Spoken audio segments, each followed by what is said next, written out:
Magkaigsunan, matag karunugon niya, makadawat kami o inyong mga pangutana. Happy Whispers meeting ibog na kalibot. Atong tulmanon oras sa atong Pag-aral ko silang issue na walay kalabutan sa Diyos. Magdesidir na ganita nga mo serbisyo sa atong Ginoo. Ang yawa, mangita o pamagi, mo-offer na mura-mura po ug iya sa Diyos. Ang inahan kanya aligaran ang napulog sa mga Di anak. na ko kalimutan sa Ginoo. Nga ang tanang mga kalisod iyang isukli.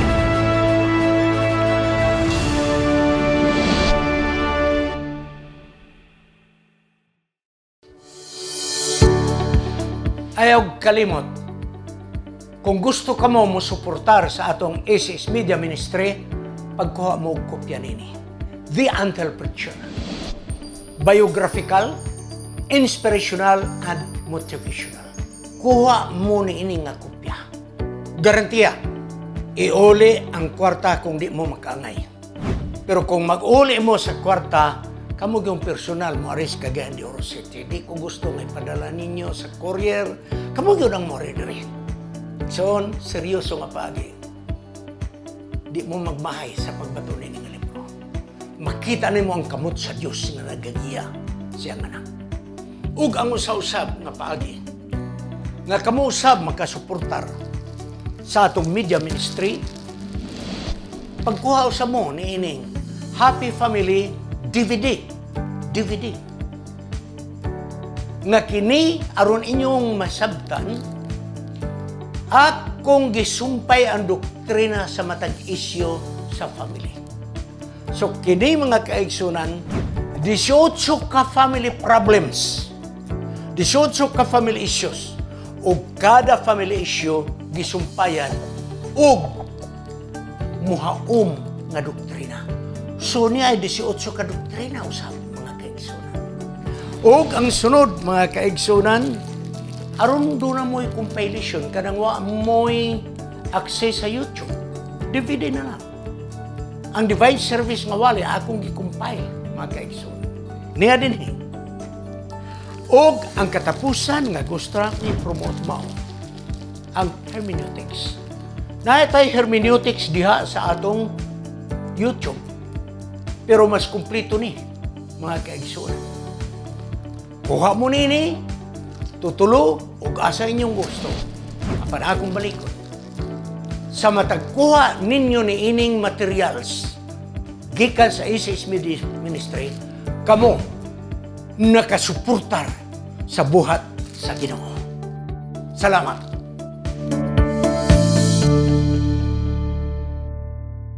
Happy Midweek Prayer sa Tibok Kalibutan.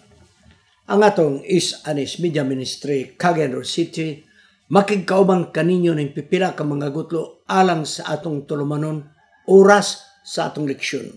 Mo kinang panahon nga atong igasaysay, atong paghisgutan o atong ipahat ang nahanay nga Sabbath School lessons niini nga semana. Sa pagsugod, magampo kita. Gamhanan nga Diyos nga naka sa mga langit, salamat nga ikaw. Nahigugma ka na mo nga si Jesus imong gipadara nga naghugas sa among mga sala pinagi siyang dugo. O balang Espiritu ikaw mukunsad ka na mo samtang kami magaton sa imong mga pulong. Aron kami magkapangandam nining umaabot nga panahon nga nanas kalisdanan. Kining tanan among pagadawaton sa ngalan ni Jesus manluluwas. Amen. Magkaigsunan, kumusta man ang Congress? Ang uban nato nagkita ta dito sa among truck camper, apan ang uban wagid makahigayon nga nagkikita tungod sa kadaghagduot sa mga tao. Ug unya magulan-ulan pud lagi. Apan dunay gyud nakaadto dito daghan ba gyud, daghan. Pero nagyud nagaadto dito kay gusto lang nga ilang ipag-greet ang ilang mga kaigsunan sa mao nga dapit. Busa ania ang sunod nga gusto na kong i-greet nga tig-subaybay sa ato nga programa.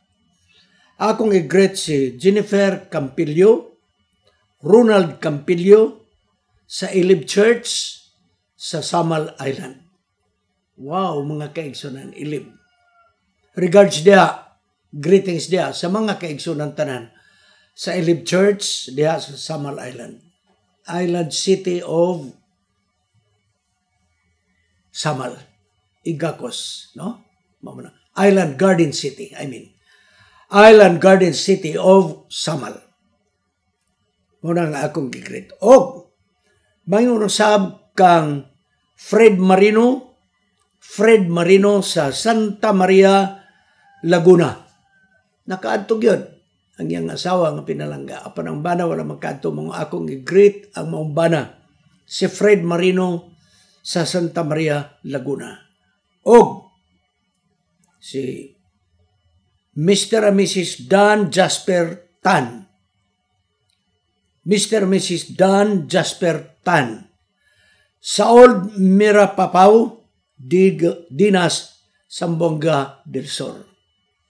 Regards dia kang brother ug sister Don Jasper Tan sa Old Mirapapaw, Dinas, Zamboanga del Norte. So mga kaigsunan, salamat nga kita nagkita dito sa atong truck camper. Okay? So karon magpadayong ta sa atong leksyon mga kaigsunan. Nindot kay ang atong leksyon karon. Tungod kay kini naguluhan, Earth's closing events. Mga paghitabo sa yuta ngadto sa nagakahinapos nga kapanahunan.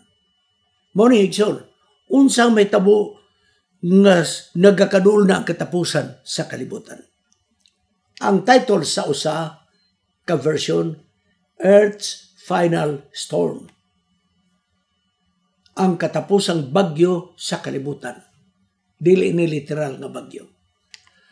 Ang atong opening text, Proverbs 23:23, makakaton ka sa kamaturan o ayaw kinig isalikway. Kuhaa ang kaalam o pagpugong sa kaugalingon o pagsabot. So muna mga kaigsunan, ha? Sa lain nga version, buy the truth and never reject it. Ang buti pasabot, magkakatong yuta, magtuong yuta sa kamaturan, ug di yun nato isalikway. Adunay sa ato introduction akong gi-revise. Parang lit karon nga naminaw mo, ang inyong anak nagtungha sa usa ka dakong syudad. Niya niabot ang bakasyon. Nag-drive siya sa kaugalingon niya sa sakyanan nga mopauli ngadto sa inyong balay.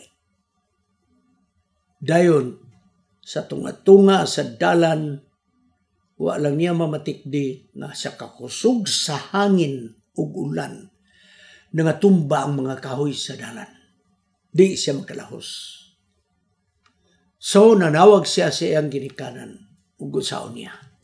Ang ginikanan, grabe nga pagkabalaka.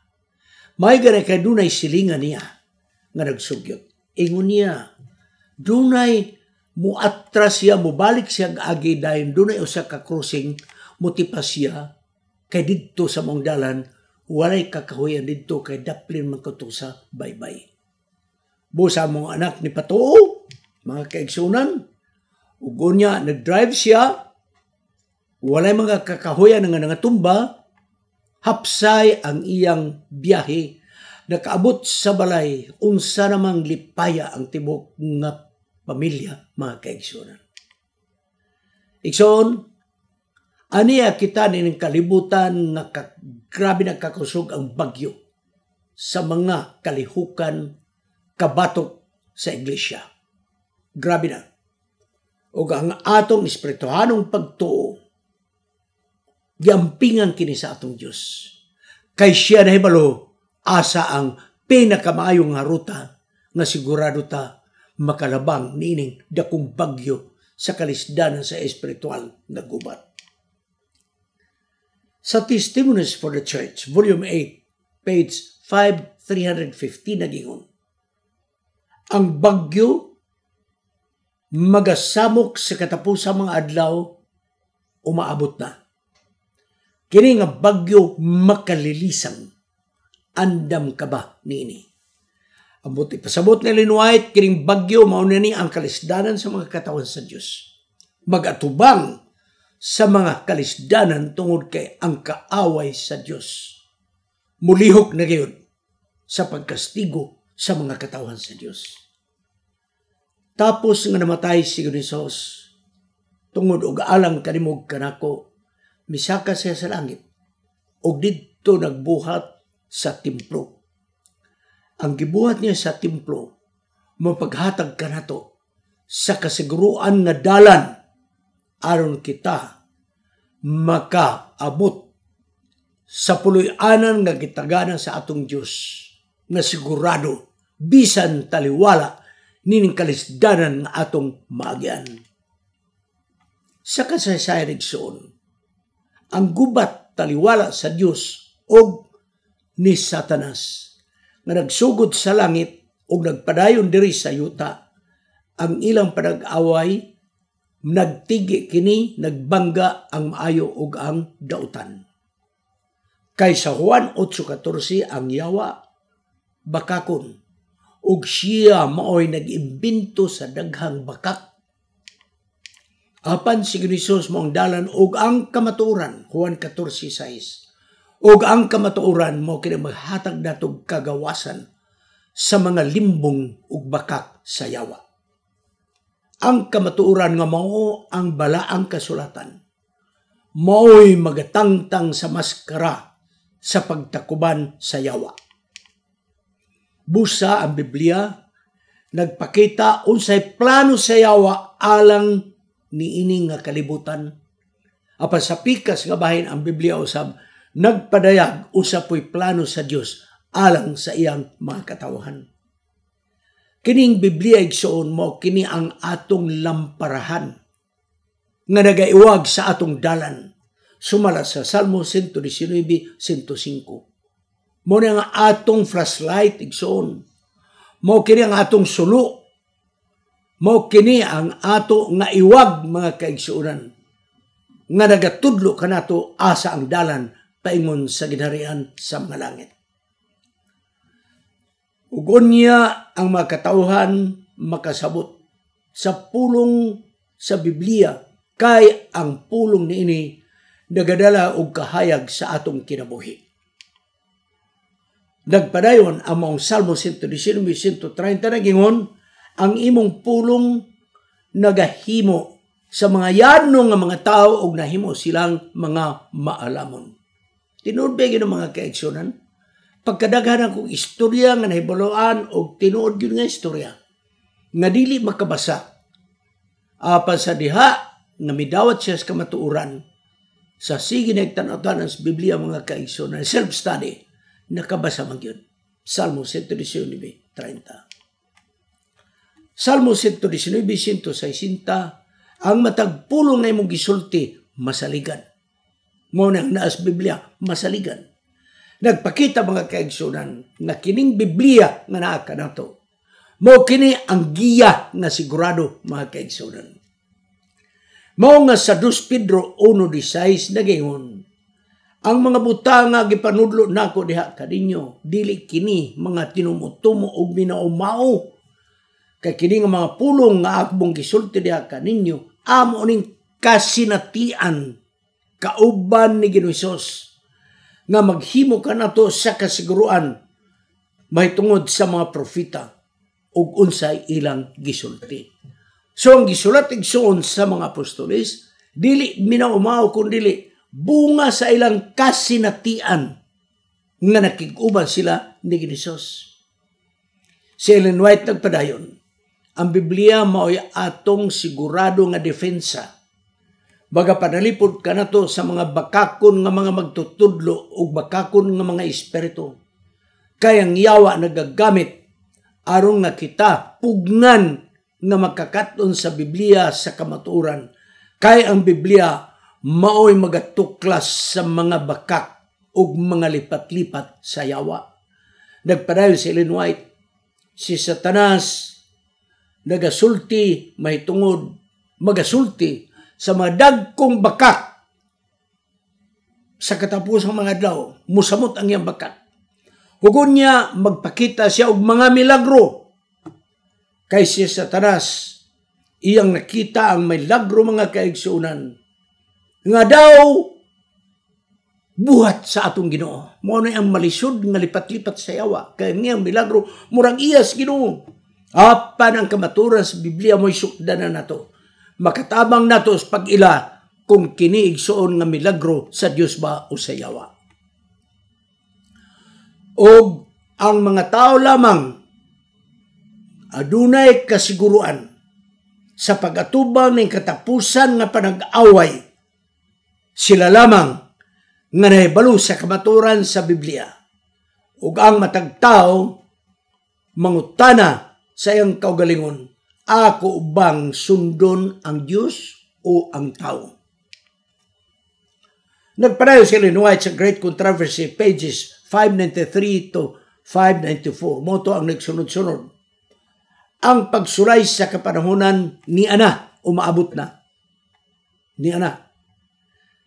Napuno ba ang imong panghunahuna sa pulong sa kamaturan sa balaang kasulatan? Andam ka ba nga modipinsa sa kasuguan sa Dios?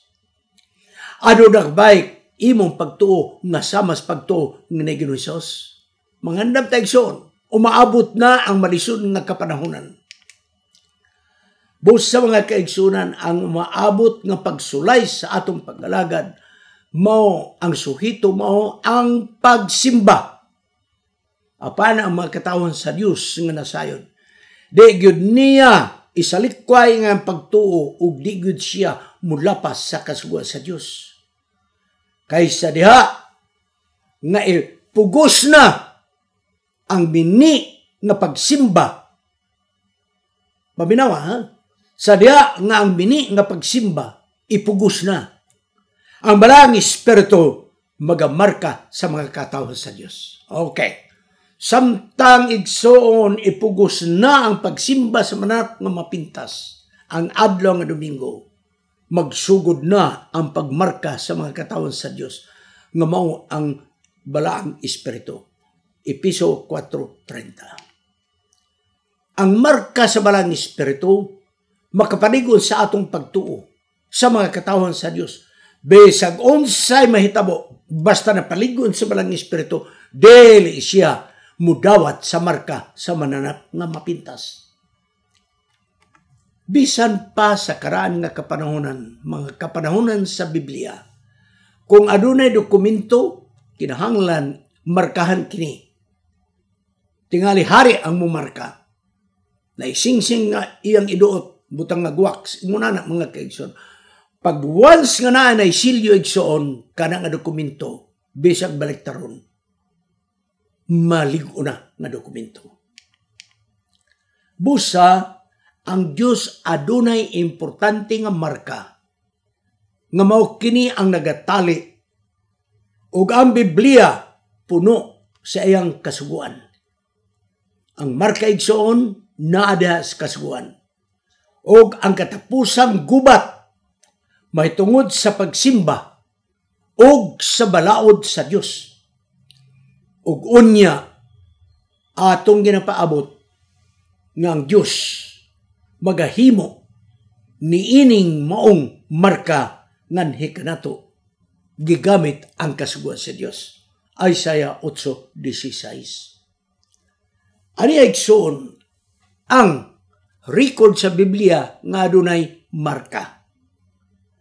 Ang adlaw nga igpapahulay adunay tulo ka elemento nga gikinahanglan sa silyo, marka ug ilhanan.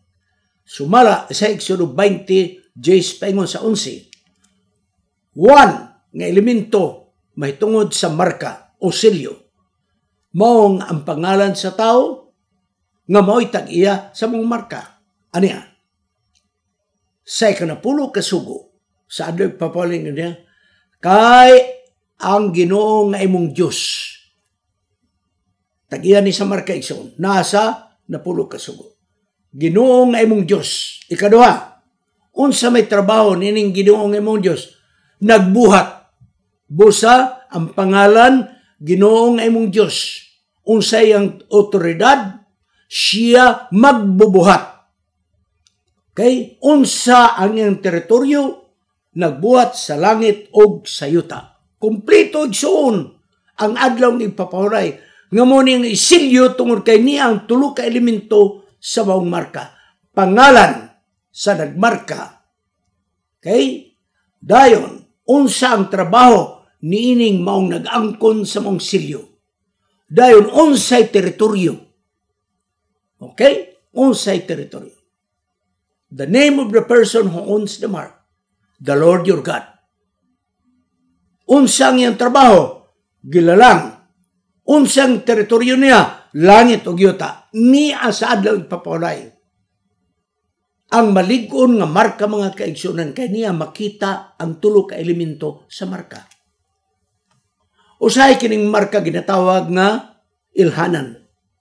O magkabaylo-baylo na sila paggamit, Roma 4:11. O ang marka sa Dios, selyo sa Dios. Maong adlaw papawalay sa katapusan nga pagsulay sa pagalagad sa tao. Mga kaigsunan, ang adlaw ipapawalay. Mao ang katapusan nga gubat taliwala sa Dios ug sa yawa. Kinsa ang maong simbahon? Ezekiel 20:12-20, pinadayag 12:17. Ug unya pagamarkahan ang agtang sa Dios, ang agtang sa tao. Unsay buti pasabot niini nga markahan ang agtang sa tao. Buti pasabot nga ipasantop sa Dios ang iyang kasuguan diya sa agtang sa tao sa iyang hunahuna. Apan ang yawa doon na po'y marka. Dili lamang sa agtang kung dili sa kamot. Buti pasabot mga kaigsunan nga kung mamarkahan ang kining tawhana siyang agtang nipilit na ang bakak sa yawa. O gimarkahan ang kamot, buti pasabot nga gidawat na ang bakak sa yawa. Kay kining marka sa manang mga pintas, marka sa kamot.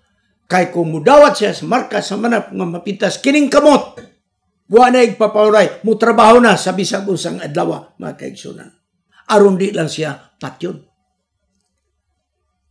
O kang tao mga kaigsunan, nga magasupak sa adlaw igpapauray sa Dios. Pinaagi sa pagbuhat niya sa iyang kamot na anang adlaw. Igso mo nang gitawag marka sa kamot. Buti pasabot, midawat sa marka sa manap ng mapitas, mutrabaho na sa bisag unsang adlaw. Sa katapusan ng mga adlaw, din hinaigsoon mapuga na ang atong pagalagad. Kinsa ang atong pagasimbahon. Si Ginusos nga mong maglalalang o ang mananap nga mapintas o sa iyang mini o mga tinumutumo nga mga estatwa. Ang unang manlunda sa pinadayag 14:7 na gayon, ang maglalalang lamang mao lamang ang atong pagasimbahon. O ang ikatulong nga manlunda na gingon, nga bisag kinsa nga mosimba sa mananap nga mapintas, makadawat sa kapungot sa Dios. Paimno sila sa bino sa Dios, sa iyang kasuko. Kaya ang bino iyang igabobo sa maong maisog nga bino sa kupa sa iyang kasuko, pinadayag 14:10. Mao ang silot sa mga tao nga mudawat sa marka sa mananap nga mapintas. Ang mga magsisimba sa kang Ginoong Hesus, nagabantay sa kasuguan sa Dios ug mutuo sa pagtuo ni Ginoong Hesus diha sa Dios nga iyang amahan. Pinadayag 14:12. Tungod kay ang Dios mao man ang nagbuhat sa mga langit ug tanang mga butang. Pinaagi kang Ginoong Hesus sumala sa episode 3:9. Mong yawa nagdumot na suko batok ni Jesus. Okay? Busa ang yawa nagabuhat nining kalibutana. Pinaagi sa mga leader sa kalibutan o mga pangulo sa simbahan. Gigamit sa yawa kining maong puwersa sa gobyerno o sa simbahan aron pag-ilis sa adlawng igpapahulay. Parang atong pagbantay sa matuod nga igpapahulay. Nagpainumdum ka nato nga ang Diyos o si Jesus mo ang naglalang sa tibok nga kalibutan. Busay son, ang pagsimba pasabot kina kinsa ang nagkontrolar sa kalibutan o sa mga butangan ni anini. Mo'y atong simbahon ang nagkontrol sa tanang mga butangan ni anini. Kung imong isalikway ang ipapahulay, ang yawa nagmadaugon, Kay nawala na ang pagkamaglalang ni Krisos. Okay? Busa si Satanas. Himuon niya pagkumbinser sa mga tao. Ang dili makumbinser, puwersa ang gamiton. Aron madawat ang piki o mini nga ipapahulay nga mao ang Domingo. Para mga katawhan nga nagbantay sa adlaw ipapahulay, pagasilutan o pagagastigon, pinagi sa balaod nga gibugna si bahan og sa estado, nga walay magkapalit, walay magkabaligya, kung wala sila marka sa mananap nga mapintas. Dayon, hulhugan sa yawa ang magbubuhat og balaod nga patyon ang mga tao kung sila magdumili sa pagdawat sa piki nga igpapahulay nga mao'y gihimo ni ining dako nga simbahan. Bus sa mga kaigsunan, ang katapusan nga pag-uyog sa atong pag-alagad, wala kita kabalo kung unsa gyud ang mga detalye sa mga paghitabo. Apan usa lang kasiguro nga sila nga nagagunit sa pagtuo makadawat og mga kasakit og mga kastigo tungod sa atong pagtuo. Sige ni Sos na sayon, unsay ang niyang buhaton sa matag usa kanato. Sige ni Sos na sayon, unsay naa sa atong unana sa final nga pag-uyog sa atong pag-alagad. Matod pa sa John 2:25, si Jesus di na kinahanglan nga sultian na bisag kinsa may tungod sa mga katawan, kay si Jesus na sayon na unsay naa sa unana sa tao. Akong balikon mga kaigsunan, tingali di nato masabtan ang mapanghitabo, mga detalye ng panghitabo sa umaabot. Apan ang labing sigurado igsoon nga magkatawhan sa Dios, mao ang pag-aatikayhon sa kaaway sa Dios. Apan ang Dios nagasaad ka nato nga bubo ang balang espiritu siya mga katawhan. Kung unsay nahitabo sa Pentecostes nga gibubo ang balang espiritu, sa nayugsakan ni Hesus gibubo ang balang espiritu, 3,000 ka mga tao ang nagabautismo ni adtong adlaw. Sunod nga bautismo 5,000. Ugon niya taliwala nga kini nga Kristohanon nga simbahan, gisugdan lamang sa 120 ka mga katawhan, mitubo kini tungod kay sila nagkausas pag-ampo, nagtuon sa malang kasulatan, nag-usa sila, og mikuyarap ang mga balita mga kaigsunan, og linibo ang midawat sa kamatuoran. Gani, sumala sa buhat sa 7, bisan pa man mga saserdote sa mga Hudiyo nga templo, midawat kang Hesus. Mo lamang kini ang posible nga mahitabo kung ang balang espiritu ibubo ngadto sa mga tumutuo. Mukusog pagtubo nga di nimo mapugnan ang iglesia mga kaigsunan. Ang pagbubo sa balang espiritu gisaad kini sa libro ni Joel. O kini nagahiskot may tuod sa unang ulan. O kining unang ulan nahitabo kini sa pagbubo sa Pentecostes. Unang ulan sa pagbubo sa Pentecostes. Apan ang ulahing ulan, mataga kini, maibubo sa kinigson. Ang ulahing ulan mo kini ang maghatag og super kakusog igsoon sa maayong balita aron ang mga katawan makapagandam sa pagbalik ni Hesus. Kining gitawag nga unang ulan ug ulahing ulan, mga punong kini nga gigamit sa mga mag-uuma. Kay ang nityos pagbubos balang espiritu sama sa ulan igsoon. Ang sayo nga ulan igabubo sa diyang na napreparar na ang maong nga kaumhan. Na ay season dito sa Israel. Gitawag kinag the fall. Pagpangadagdag sa mga dahon. Preparado na ang maong nga unsa. Kaya nga naman, pagpangadagdag niya ng mga kaigsunan, musubol na ang mga tanom niya na. Busa, Kining unang ulan, igabuboy son sa diya nga sumusubol na ang maong mga tanom. Og ang ulahing ulan, igabubo sa panahon sa pagbukad, the spring. Okay, ulahing ulan, nana ang mga tanom. Bubuan kini sa gitawag ulahing ulan. Nagpasabot ng Biblia igsoon, gigamit ang mga sinultian sa mag-uuma.